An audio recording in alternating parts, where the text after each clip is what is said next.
One way or the other, we've been discussing activity on the southern border, the White House's response to it. Yesterday, Senator Bill Hagerty held a press conference with fellow GOP senators regarding the southern border and a Republican-led solution to strengthen the southern border, as well as to stop the flow of illegal alien activity coming into the United States of America. To speak on this and other matters, it is always a pleasure to speak with Senator Bill Hagerty on the Matt Murphy Show. Senator, good afternoon. Good afternoon, Matt. It's always great to be with you, too. It's good to be with you. I need you in my life right now, Bill, and I'll tell you why. Because I'm so down right now. We watch this flood of illegal alien activity. We know that it is for the purpose of securing votes around the United States of America. They don't seem to think about or care about our safety and our security. And I need to be hopeful that there are people fighting the good fight in D.C. Help me out. Well, I think there are some reasons to be optimistic, but first, I think the caution should be elevated. I hope that our listeners are watching what's happening in Washington right now. There's a lot of discussion about continuing the operation of the government beyond the 30th of September. And the White House has proposed something called a continuing resolution, typically something that would just maintain the status quo to move forward as we continue to process the appropriations bills and get this business of government done. And the reason it's backed up, by the way, is because Joe Biden would not even negotiate with Kevin McCarthy for 74 days. You remember this? It just backed up everything. Nothing changed the September 30th deadline, so we're basically running out of time. But with that said, the White House sends over what they're calling a clean continuing resolution to keep the business going and status quo. But appended to it is legislative language that would require us to concede to the Biden administration the authority to defund ICE. Yes, you heard me on page 51. They want the authority to completely reprogram, in Washington speak, ICE's budget. That's an $8.2 billion budget. They want the ability to reprogram those dollars, Matt, to turn them away from law enforcement and to turn the agency into a resettlement agency, meaning instead of buying tickets to send illegal aliens, many of them with violent criminal records, to send them back to their countries of origin, they want to take our taxpayer dollars and take these same illegal aliens and send them to a city or town near you and me. That is completely unbelievable. It's Biden's transformation of America. They talked about defunding ICE during the campaign back in 2020. This would achieve that, and we've got to stop it. I understand why the Texas National Guard story is getting a lot of play, Senator. Where the Texas National Guard is attempting to stop the illegal crossings in Eagle Pass. And as you well know, they've put up barriers, barbed wire, razor wire, and the like. And the federal government is removing that wire so that the illegal alien activity can continue. It's like that's one thing. That's a microcosm. What you're describing is the macrocosm, that the Biden administration wants to essentially gut, not defund, but gut ICE as we know it. That's exactly right. The good news is this, Matt. You said you needed to be cheerful. The good news is that the House of Representatives is controlled by Republicans. And I met with them twice yesterday. I'm going to be talking with more of the House Republicans today. They are working hard to put in place a continuing resolution that actually includes border security to turn things back in the right direction. And they want to include the language of what is known as H.R. 2, but that's the border security bill. We've got to start turning the tide back, and I've told my House colleagues that if you can get this through, if you can get it passed through your conference, you'll give us here in the Senate, you'll give Republicans in the Senate something to get behind. And let's put Chuck Schumer in a position of saying he'd rather shut the government down than provide border security. That's what I'd like to see. I'd like to see that argument happen in the Senate next week. I hope we get it. What do you think the outcome of that would be, though? Don't you think that they would prefer to toe the line of the Biden administration as opposed to present border security to the American people? I mean, I believe that they are willing to shut the government down in their effort to allow the illegal flood to continue. Well, it will be interesting because the voices are now rising from their own side, Matt. And this is why I have some more optimism. You've heard Eric Adams, the mayor of New York, say that his city is being destroyed by illegal immigration. You're hearing these sounds coming from places like Chicago, these sanctuary cities, these deep blue cities are complaining mightily that they cannot handle the wave. Now, you think about their complaints compared to what Greg Abbott, the governor of Texas, and the people of Texas are dealing with, the people of Arizona. Now it's happening in a blue city near Washington, and that is putting additional pressure on them. I hope that we can get from the House a continuing resolution that will put more pressure on them, and I intend to do everything I can next week. I had a press conference yesterday on this topic and do everything I can next week to keep the pressure up, to see if we can't turn this around. I was able to do it with the Biden administration's soft on crime policies once before. You may remember this. I blocked the D.C. City Council when they tried to reduce the penalties on major felonies like carjackings, homicides, and property theft. Joe Biden came out and said he's going to veto me. I kept telling the media when they would ask me, I don't know, this defund the police hasn't worked so well for them. And we wound up getting it through the Senate, House of Representatives. We had 171 Democrats vote against me, but we got it through. Joe Biden must have polled it. The White House must have polled it. They flipped. They signed the bill. They went along with me. So I'm hoping to have that same sort of pressure, and I hope to have a similar result. Are there any Democrats in the Senate that you're hopeful that you can, let's say that, and I'm trying to be hopeful with you, Senator. So let's say they get it through the continuing resolution that involves border security as you described it through the House of Representatives, and it gets to the Senate. And while the Democrats have the majority in the Senate, are you hopeful? It would take several votes coming to your side of the matter. Votes that, names that we've heard in the past, like Manchin and others. Are you hopeful, and are you actively working to try to convince some of those on the other side of the aisle that it is in the best interest of the American people? Or do we have to have a shift in focus from the White House to accomplish this? Well, I think, you know me, Matt, I always look at the numbers. And what we have in 2024 is 23 Democrats defending their seats, only 10 Republicans. This map lays out in an interesting way where you've got 3 Democrats serving in Republican states. Those are Joe Manchin, John Tester, and Sherrod Brown. They're going to have a very hard time voting against us on this.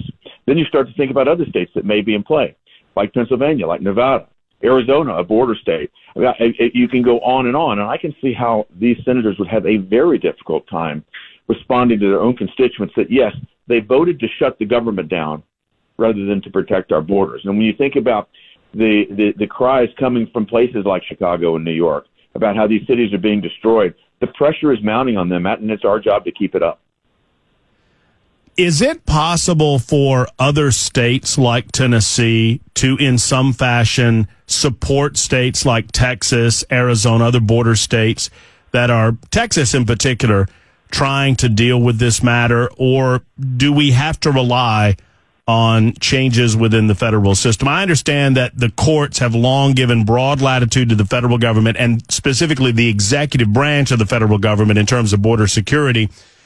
We see Texas trying to take it up on their own. Is there anything that we in the state of Tennessee can do to assist our brethren on these border states?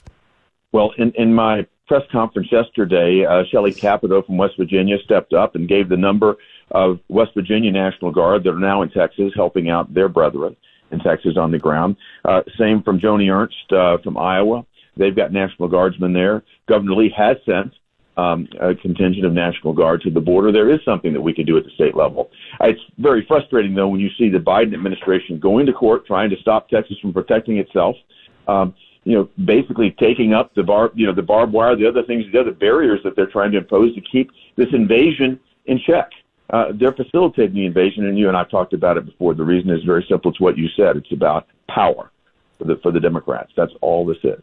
Help us dive a little deeper, because on the surface, Senator, I want to shift gears to our burdensome debt. We just saw that we crossed the $33 trillion mark. It's difficult to conceive that we only got to $32 trillion some months ago, and now we've already exceeded $33 trillion.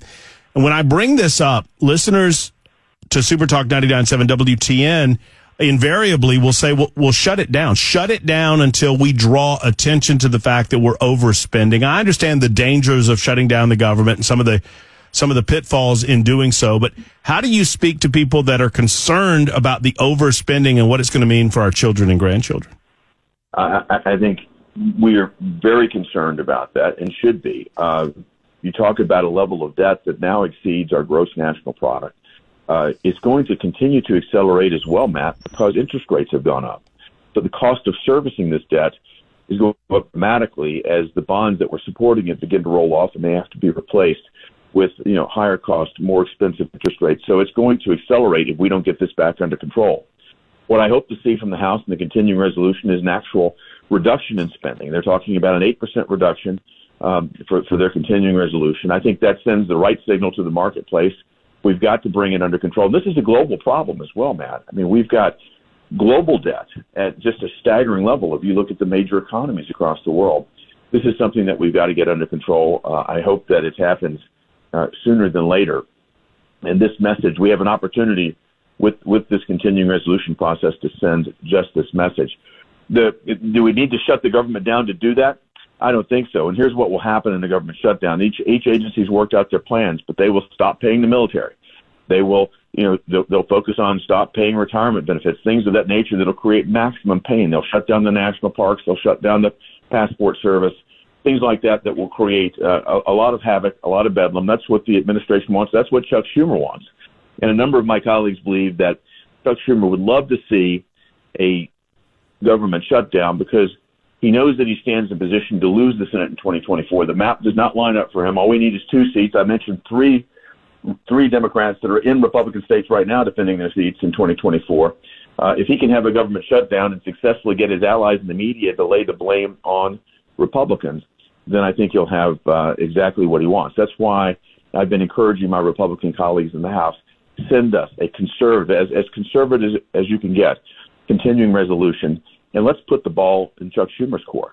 And let's see. Let's really test him and see if he's willing to shut the government down in order to leave our borders in the catastrophe that they're in right now. Senator Bill Hagerty is with us for just a couple of additional moments. A couple of quick hitters, Senator, that I'm certain are on your radar screen. While the House Oversight Committee is doing some of the heavy lifting regarding Joe Biden, Hunter Biden, and the scandal that plagues the Biden family, we now have an impeachment inquiry in the other body.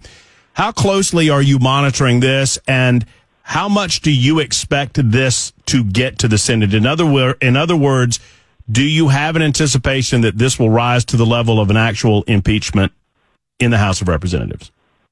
Well, Matt, I certainly don't think the House of Representatives is being as flippant as Nancy Pelosi was.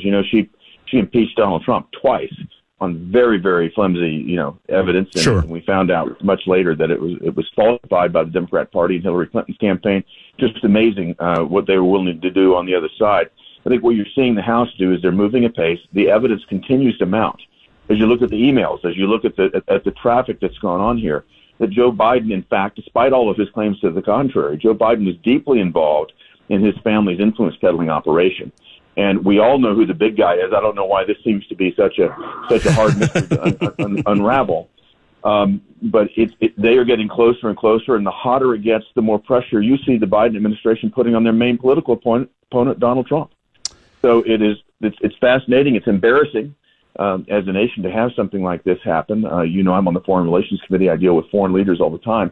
This is an incredible embarrassment to our nation, and to see the Department of Justice being weaponized as it has been, the FBI being weaponized as it has been, it really is a shame. It's something we've got to get to the bottom of, and I applaud the House of Representatives for taking this in a responsible manner, for moving at pace. I'm very frustrated with the Department of Justice. I had Merrick Garland tell me last year that they were not interfering with the investigation by U.S. Attorney Weiss in Delaware. Well, I will remind you, he kept saying Weiss was a Trump appointee. Weiss was a Trump appointee in Delaware, and a lot of people don't know how it works in the Senate, but to get confirmed, the 2 Delaware senators, mind you, Joe Biden's home state, the 2 Delaware senators had to sign off on that U.S. attorney appointment. So they were deeply involved in who it would be. That was probably the best the Trump administration could get through. But you have somebody in Weiss who has been all over the map in terms of his, contradicting explanations. What we have is whistleblowers came forward after they saw Garland say what he did to me, that there was no political interference, that Weiss had complete latitude. They came forward and said absolutely not the case. You've seen these whistleblowers step up. They've risked their careers to do it. They know this wasn't right. They know that Garland was misleading the public. And we've got a serious problem at the DOJ that we've got to get to the bottom of. 2 more quick ones from me, Senator, and then my producer, Bel Kay, has one quick question to ask you as well. One, Senator Tommy Tuberville. I don't know how close you are to Senator Tuberville. We've talked about what he's doing in the past, but I think he has forced the capitulation. He has proven that Senate Majority Leader Chuck Schumer was not telling the truth when he said that he could push through appointment processes in the proper manner if he desired to do so, and Chuck Schumer has blinked, has he not? Absolutely. Tuberville held his guns. people kept coming to me and saying, they're putting a lot of pressure on Tommy Tuberville. Do you think he'll cave? Tommy Tuberville was the coach of Auburn. There's no way Chuck Schumer can put pressure on Tommy Tuberville that he's going to cave into. And what Tommy has done, he told General Austin this, General Austin being the Secretary of Defense right now, that if you misuse the military for this social justice stuff, for providing abortions, misusing the military to do these sorts of things, there will be a consequence for this. Austin did it anyway. Tommy held to his guns. Schumer could have put these generals through months ago. He's just been trying to mislead the public, and the media have gone right along with it. Look, I had to go through cloture to be confirmed as U.S. ambassador to Japan. It took me 30 hours. That's now been reduced down to 2 hours. He could have confirmed 15 generals in the time it took me to get through cloture. This has been a tool at Schumer's disposal the entire time. All Tommy Tuberville did was saying, I'm not going to consent to accelerate the process because you guys did exactly what you shouldn't have done. I told you it would happen, and by golly, he stuck to his guns, and Schumer blinked, as you said. And the final thought, because I know we're limited on time, comes from our own Bel Kay, who is our executive producer. We know that Chuck Schumer, for his own reasons, and I suppose we all suppose that it has to do with Senator John Fetterman, suspended the rules of the United States Senate with regard to decorum and the expectation that the Senate has as to how you're going to dress on the floor of the body. My producer, Bell, Senator, has a great idea about how we can protest this abandonment of the rules. Bell, you want to speak to the senator about it? Yeah, since they don't really worry anymore about what you're wearing on the Senate floor, would you be willing to go one time to the floor in a Motley Crue T-shirt? The answer is absolutely not. I'll get you the shirt. Even though I love Motley Crue. Whoa, that's news that Senator Bill Hagerty loves Motley Crue. There you go. That's pretty cool, actually. I had the chance to meet them. But the Senate needs to, this is just part and parcel of the Democrats' attempt to degrade the institutions of America. And I don't think you have any senators that want to see this happen, except for maybe one or two. So I signed on to a letter today that with Joe Manchin to demand that the male members of the Senate wear a suit and show proper respect. That's what our constituents would expect of us. I want to represent Tennessee well, and I want to reflect the respect of the institution that I have for it. Well, Senator, you strike me more as a home sweet home guy more than shout at the devil. I don't know. Maybe we can talk about that next time around. We can talk about different Motley Crue albums. Listen, that's the surprise of the interview, that you've met Motley Crue and you're a fan of Motley Crue. Look, thank you for how you represent the state of Tennessee. We appreciate your time today. Come see us very soon, and we'll talk to you again.